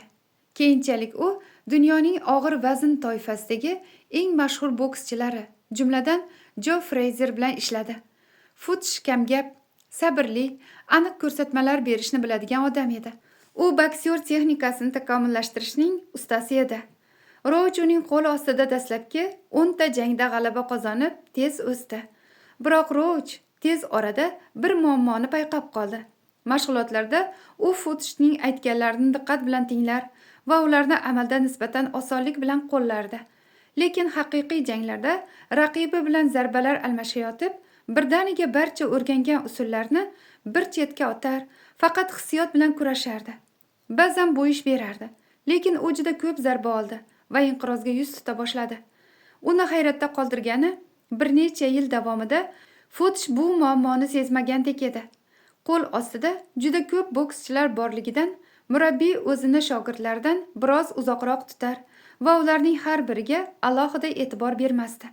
Nihoyat 1986-yilda Roach boksni tark etdi.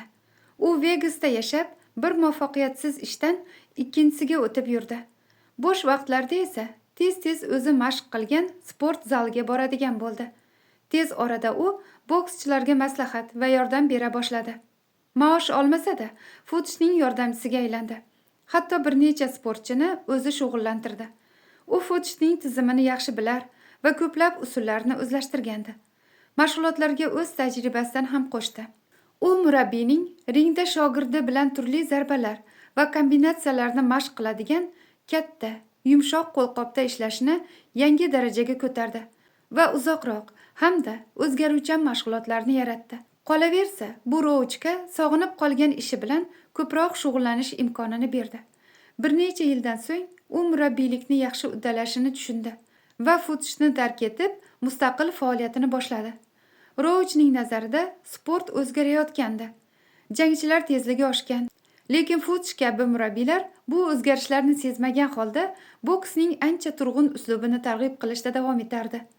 Asta-sekin Roach butun mashg'ulotlar dinamikasi bilan tajriba o'tkaza boshladi. U murabbiy qo'lqopi bilan ishlashni yanada kuchaytirib, uni bir necha raund davom etishi mumkin bo'lgan jang simulyatsiyasiga aylantirdi. Bu esa murabbiyga o'z jangchilari bilan yaqinlashishga, ularning butun zarbalar arsenalini tom ma'noda his etishiga, ular ringda qanday harakat qilishini ko'rishga imkon berdi. U raqiblarning yozib olingan video tasvirlarini o'rganib, ularning uslubidagi har qanday andaza yoki zaif tomonlarini qidirdi. Roach mana shu zaiflik asosida strategiya ishlab chiqar va uni bokschilar bilan qo'lqopda sinab ko'rardi. Jangchilari bilan yaqindan birga ishlab, u ko'proq ichki sezgiga asoslangan va hamjihatlikdagi munosabatlarni rivojlantirdi. Bu Fuchs bilan o'rtalarida o'rnatilgan aloqalardan farq qilardi. Ammo bokschi kim bo'lishidan qat'iy nazar, bu munosabatlar goh paydo bo'lishi, goh yo'qolishi muqarrar.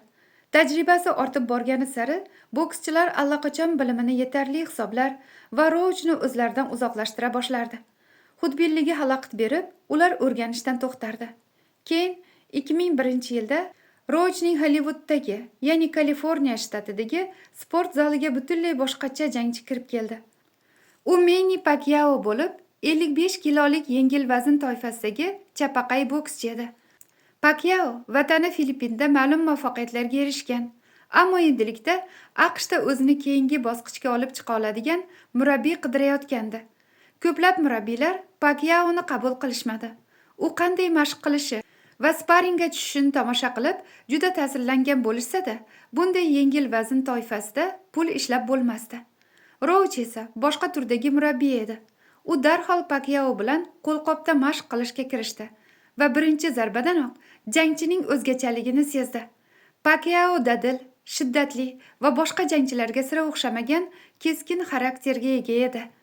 Boshqa murabbiylar uni shunchaki tomosha qilgan va bokschi hozir his qilayotgan narsalarni sezmagandi. Bir raunddan keyinoq Roach doim o'zi orzu qilgan shogirdni, uni tanishtirmoqchi bo'lgan yangi uslubni boksga olib kira oladigan bokschini topganiga amin bo'ldi. Pacquiaoda ham yangi murabbiy xuddi shunday taassurot uyg'otdi. Roachning nazarida Pacquiao bir xil jang olib borsa-da, yengib bo'lmas bokschi bo'lish uchun imkon bor edi. U chap qo'li bilan ajoyib jang qilar va boshqa ustunligi yo'q edi. U boshqa hech nimaga e'tibor bermay, doimo nokaut zarbasi uchun imkoniyat qidirardi. Roachning maqsadi Pacquiaoni ringda ko'p qirrali bokschiga aylantirish edi. U kuchli o'ng qo'lni rivojlantirish va oyoq harakatini silliqroq qilish uchun qo'lqop bilan og'ir mashqlarni boshladi. Pacquiaoning ko'rsatmalariga e'tibor qaratishi va ularning qanchalik tez ilg'ab olishi murabbiyni darhol hayron qoldirdi. O'rgatish juda oson bo'lgani uchun Pakyao boshqa har qanday jangchidan ko'ra tezroq o'sa boshladi. U hech qachon mashg'ulotlardan charchamas va ortiqcha kuch sarflashdan qo'rqmasdi. Roach Pakyaoning ham uni muqarrar ravishda o'zidan uzoqlashtirishga urinishini kutdi. Lekin bu hech qachon sodir bo'lmadi. U ustida tobora ko'proq ishlash mumkin bo'lgan bokschi edi. Pakyao tez orada o'ng qo'lida jang qilish mahoratini rivojlantirdi. Oyoq harakatlari ham qo'llari tezligiga moslashib bordi.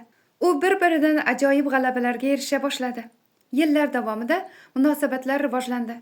Murabbiy qo'lqopi bilan ishlash paytida Pakyao Roach keyingi jang uchun ishlab chiqayotgan manyovrlarni o'zgartirar va yaxshilardi. U Roachning strategiyasini ba'zan o'zgartirib, qo'shimchalar kiritdi. Pakyao murabbiyisini ichki sezim bilan ilg'ab olishga erishdi va uning g'oyalarini yanada rivojlantira olardi. Roach bir kuni Pakyaoning mag'lubiyatga yaqin qolganda tutgan manyovrini kuzatdi. U engashib zarbadan o'zini olib qochdi va raqibiga boshqa burchakdan hujum qildi. Roach bu mantiqiy harakat qanchalik to'g'ri ekanini darhol tushundi. U mana shu harakatni jangning mutlaq yangi uslubiga aylantirishni xohladi. Endi u Pakyao singari o'zi ham ko'p narsani o'rganayotgandi. Avvalgi murabbiy-bokschi munosabatlari endi faol va jonli aloqaga aylandi. Roachga bu jangchilar uchun muqarrar bo'lgan hamma narsa turg'un holatga kelib, raqiblar ularning zaif tomonlaridan foydalanadigan plato bosqichidan o'ta olishlarini anglatardi. Shu tarzda birga ishlash orqali Roach ustunligi bir tomonlama bo'lgan, nisbatan tanilmagan bu jangchini o'z avlodining eng buyuk bokschilaridan biriga aylantira oldi. Nazariy jihatdan tajribali murabbiylardan o'rganadigan narsalarimizning chegarasi bo'lmasligi kerak. Lekin amalda kamdan kam hollarda shunday bo'ladi. Buning bir nechta sabablari bor. Ma'lum paytga kelib, munosabatlar shiddati so'nishi mumkin. E'tibor darajasini xuddi boshqadagidek bir xilda saqlab qolish qiyin. Ayniqsa, ko'nikmalarni egallab, o'rtamizdagi farq biroz kamayganda ustozlarimizning hukmidan biroz norozi bo'lishimiz mumkin. Qolaversa, ular dunyoqarashi boshqacha avlod vakillaridir. Shunday payt keladiki, ular qadrlaydigan ayrim tamoyillar haqiqatdan biroz uzoqroq yoki o'rinsiz bo'lib tuyuladi va biz o'zimiz anglamagan holda ular bilan aloqani uzamiz. Yagona yechim ustoz bilan yangi, yanada faolroq munosabatlarni rivojlantirishdir. Ular ba'zi g'oyalaringizga moslasha olsa, munosabatlar jonlanadi.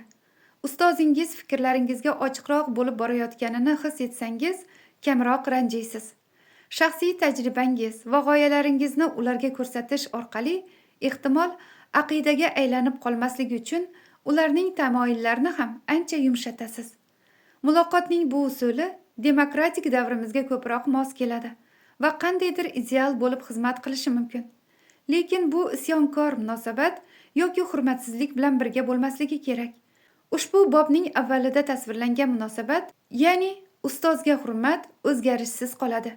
Ustoz bilan munosabatlarga Pakyao singari katta hayrat va to'liq e'tibor bilan qaraysiz. Ularning yo'l yo'riqlarini batamom ochiqlik bilan qabul qilasiz. Yaxshi saboq olib, ularning hurmatini qozonasiz. Shunda ular Roach va Pakyaoda bo'lgani singari jozibangiz ta'siriga tushib qoladi. E'tiborni kuchli jamlash orqali mahorat darajangizni oshirasiz. Bu esa o'zingizni va ehtiyojlaringizni yanada ko'proq ko'rsatish imkonini beradi. Ustozlarning ko'rsatmalariga javoban fikr bildirasiz. Ehtimol ba'zi g'oyalarni o'zgartirarsiz ham. Buni o'zingiz boshlashingiz kerak. Chunki bilim olishni qanchalik xohlayotganingizni siz belgilaysiz.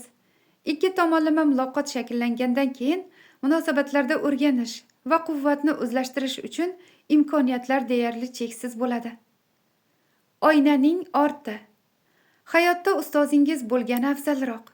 Buni bilib turib, ana shunday imtiyozdan atay bosh tortish nodonlikdir.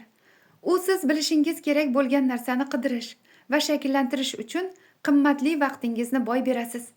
Lekin ba'zan chorasiz ahvolga tushasiz. Atrofingizda bu rolni bajara oladigan hech kim yo'q va o'ylaringiz bilan yolg'iz qolasiz. Bunday holatda zaruratni fazilatga aylantirishingiz kerak. Bu ehtimol tarixiy eng buyuk shaxs Tomas Alva Edison bosib o'tgan yo'ldir. U qachonlardir mahoratga bir o'zi erishgan. Edison juda kichkinaligidanoq zarurat tufayli hamma narsani o'zi qilishga odatlangan. Oilasi kambag'al edi va u 12 yoshidan ota-onasiga yordam berish uchun ishlashga majbur bo'lgan. Poyezdlarda gazeta sotgan va ishi yuzasidan o'zi tug'ilgan Michigan shtati bo'ylab sayohat qilgan. Bu sayohatlar davomida u o'zi ko'rgan hamma narsaga astoydil qiziqishini namoyish etgan. Edison mashinalar, qurilmalar, harakatlanuvchi qismlari bo'lgan hamma narsaning qanday ishlashini bilishni xohlagan. Hayotida maktab ham, o'qituvchi ham ko'rmagani bois kitoblarga, ayniqsa o'zi topgan ilmiy adabiyotlarga yuzlangan. U uyining yerto'lasida tajribalar o'tkaza boshlagan va har qanday soatni qismlarga ajratish hamda ta'mirlashni mustaqil o'rgangan. 15 yoshida Edison telegrafchiga shogird tushdi. So'ng ko'p yillar mamlakat bo'ylab sayohat qilib, shu hunari bilan shug'ullandi. Unda rasmiy ta'lim olish imkoni yo'q edi va o'qituvchilik yoki murabbiylik qila oladigan hech kimni uchratmadi ham. Buning o'rniga u o'zi ma'lum vaqt turgan har bir shaharda jamoat kutubxonasiga tez-tez borardi. Bu yo'lda uchragan kitoblardan biri Michael Faradayning 2 jildlik elektr energiyasi bo'yicha eksperimental tadqiqotlari uning hayotida hal qiluvchi rol o'ynadi. Tafakkur kamoloti kitobi Faradayga qanday ta'sir qilgan bo'lsa, Edisonda ham shunday bo'ldi. Asar ilm-fanga tizimli yondashuvni va Edison mukkasidan ketgan soha, ya'ni elektr quvvatini mustaqil o'rganish dasturini berdi. U sohadagi buyuk mohirning tajribalarini kuzatib, olimning ilm-fanga falsafiy yondashuvini o'zlashtirishi mumkin edi. Faraday unga bir umrlik o'rnak bo'lib qoldi. Kitoblar, tajribalar va turli ishlardagi amaliy tajriba yordamida Edison jiddiy ta'lim oldi. Bu ta'lim to u ixtirochi bo'lgunicha 10 yil davom etdi. Ushbu ta'lim muvaffaqiyatiga Edisonning yo'lida duch kelgan har bir narsani tinimsiz o'rganish istagi va intizomga o'zini bo'ysundirishi sabab bo'lgandi. U o'zida rasmiy ta'lim yetishmasligi faqat qat'iyat va matonat bilan yengish odatini shakllantirdi. Boshqalardan ko'proq ter to'kdi. Edison har qanday tafakkur maktabiga begona bo'lib, ularning ta'limotini ongiga singdirmagani uchun o'zi duch kelgan har qanday muammoga yangicha nuqtai nazar qo'shdi. U rasman yo'l yo'riq olmaganini ustunlikka aylantirdi. Shu yo'ldan borishga majbur bo'lsangiz, Edisondan o'rnak olib, faqat o'z kuchingizga tayanishni o'rganishingiz kerak. Bunday sharoitda o'zingizga o'zingiz o'qituvchi va murabbiy bo'lasiz. O'zingizni har qanday manbadan o'rganishga majburlaysiz. Rasman ta'lim olganlarga qaraganda ko'proq kitob o'qiysiz va buni bir umrlik odatga aylantirasiz. Bilimlaringizni tajriba yoki amaliyotda imkon qadar qo'llashga urinasiz. O'rnak bo'la oladigan jamoat arboblari ko'rinishidagi ikkinchi darajali murabbiylarni topasiz. Ularning tajribalari haqida o'qish va mulohaza yuritish orqali ba'zi yo'l yo'riqlarga ega bo'lasiz. Bu insonlarning ovozini o'zlashtirib, g'oyalarni hayotga tatbiq etishga harakat qilasiz. Mustaqil o'rganuvchi sifatida o'z tajribangizdan olingan sof nuqtai nazaringizni saqlab qolasiz. Bu sizga o'ziga xos kuch va mahorat sari yo'l taqdim etadi. Namuna asosida o'rganish o'zganing hukmiga bo'ysunishdir. Siz ustozingizning izidan borasiz. Hatto samaradorligini batafsil tahsil qila olmasangiz va tushuntira olmasangiz-da, uning ish uslubiga ishonasiz. Ustozni kuzatish va uning harakatlariga taqlid qilish orqali shogird hali ustozning o'zi bilmaydigan qoidalarni ham beixtiyor o'zlashtiradi. Michael Polanyi